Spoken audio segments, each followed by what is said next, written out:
जादुई तालाब एक मजेदार और शिक्षाप्रद कहानी। बहुत समय पहले की बात है। एक छोटे से गांव के पास एक घना जंगल था। उस जंगल के बीचों बीच एक सुंदर जादुई तालाब था। इस तालाब के बारे में कहा जाता था कि जो भी इसमें स्नान करता, उसकी सबसे अच्छी विशेषता और भी अधिक बढ़ जाती। लेकिन यह रहस्य बहुत कम लोगों को पता था। गांव के लोग और तालाब। गांव के लोग इस तालाब के बारे में अलग अलग कहानियां सुनते थे। कुछ लोगों का मानना था कि इसमें स्नान करने से व्यक्ति और भी बुद्धिमान बन जाता है, तो कुछ का कहना था कि यह सिर्फ एक मिथक है। लेकिन किसी ने भी तालाब में जाकर इसे आजमाने की हिम्मत नहीं की थी। ईमानदार किसान की परीक्षा। एक दिन गांव में रहने वाला रामू नाम का एक ईमानदार किसान जंगल से लकड़ियां काटकर लौट रहा था। रास्ते में उसने देखा कि तालाब से हल्की हल्की रोशनी निकल रही है।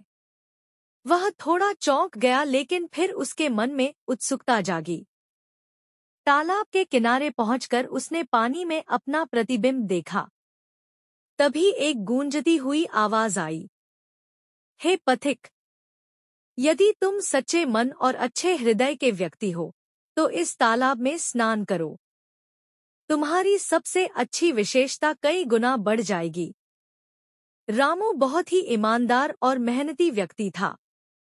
उसने तालाब की बात को सच मानकर उसमें स्नान कर लिया। जैसे ही वह पानी से बाहर आया, उसे महसूस हुआ कि उसकी ईमानदारी और मेहनत कई गुना बढ़ गई है।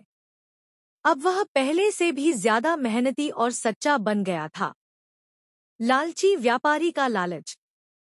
गांव में मोहन नाम का एक लालची व्यापारी भी रहता था। जब उसने यह सुना कि तालाब में स्नान करने से किसी की अच्छी विशेषता कई गुना बढ़ जाती है, तो उसने सोचा, अगर ऐसा है तो मेरी दौलत की भूख और भी ज्यादा बढ़ जाएगी और मैं सबसे अमीर आदमी बन जाऊंगा। मोहन भागता हुआ तालाब के पास गया और जल्दी से पानी में कूद पड़ा। लेकिन जैसे ही वह बाहर निकला, उसका लालच कई गुना बढ़ गया। अब वह और भी ज्यादा पैसे के पीछे भागने लगा, झूठ बोलने लगा और लोगों को धोखा देने लगा। धीरे धीरे उसका नाम गांव में धोखेबाज व्यापारी के रूप में प्रसिद्ध हो गया और कोई भी उस पर भरोसा नहीं करता था। राजा की परीक्षा। यह खबर धीरे धीरे पूरे राज्य में फैल गई और अंततः राजा के कानों तक भी पहुंच गई।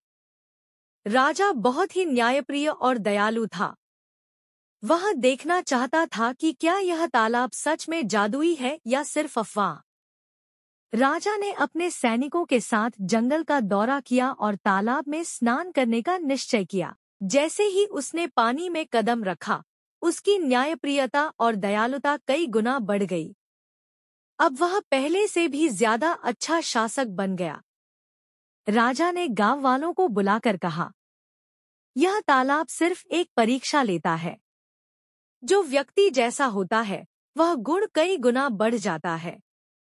इसलिए जीवन में हमेशा अच्छे काम करो और अच्छे इंसान बनो। कहानी से हमें क्या सीख मिलती है? एक अच्छे कर्मों का फल हमेशा अच्छा ही होता है। दो, लालच और बुरे विचार इंसान को बर्बाद कर सकते हैं। तीन, ईमानदारी, मेहनत और दयालुता सबसे बड़े गुण हैं। चार, हमारी असली पहचान हमारे कर्मों से होती है। यह कहानी हमें यह सिखाती है कि हमें हमेशा सच्चाई और अच्छाई के रास्ते पर चलना चाहिए, क्योंकि हमारी सबसे अच्छी विशेषता ही हमारी असली ताकत होती है। अगर आपको यह कहानी पसंद आई, तो इसे दूसरों के साथ भी शेयर करें और अच्छे कर्म करने की प्रेरणा लें।